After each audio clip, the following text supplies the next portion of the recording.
To pre-shape or not to pre-shape, that's the question that I wanted to have a look at in this video.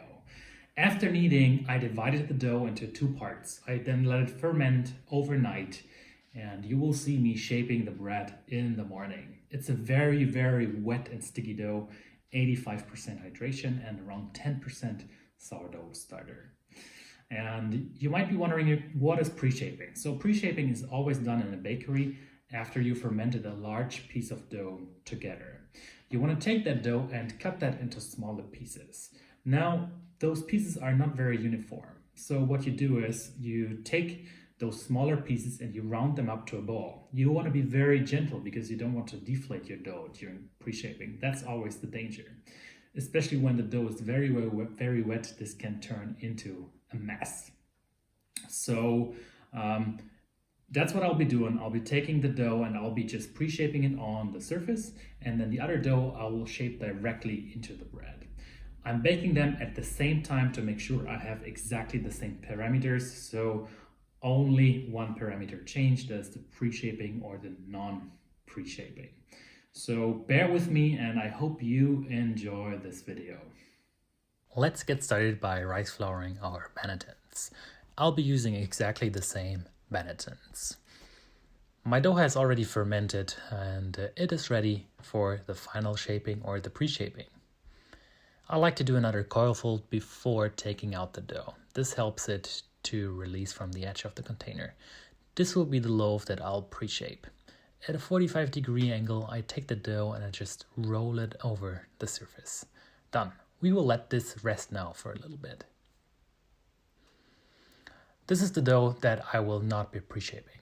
I'll already be flouring the surface and I like to sparkle or sprinkle a little bit of flour over the dough. And you see me almost failing here and almost stuck to the other dough. So let's get started by taking this dough, flipping it in the middle, flipping the other side over, and then rolling it. I like to put a little bit more flour right there so that it does not stick. And actually I failed a little bit here because the dough actually stuck, which it normally shouldn't do. I like to use the dough scraper just to tuck the dough a little bit more, but this is mostly just for visual reasons. So place it inside, stitch it one more time.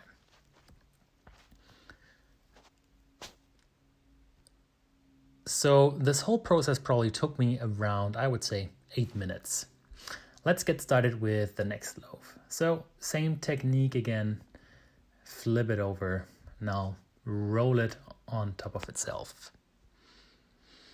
And a little bit of flour, and you can see here I should have used more flour on the surface. Same thing, same dough, and now let's put that dough into our banneton. Et voila!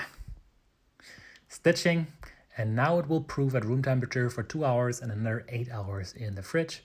I'll be baking it the next morning. So here we go, the doughs after they proofed. They look nice and bubbly. You can see how much they increased in size. I've already been preheating my stone. I'm adding a little bit of semolina flour just so that it does not stick to the stone. I noticed that sometimes my bread sticks to the stone. This is the preheated stone. I'll be baking them next to each other. Left one is the pre-shaped and the right one is the one which I did not pre-shape. I need a bigger stone, definitely. It almost started to flip over on the right hand side.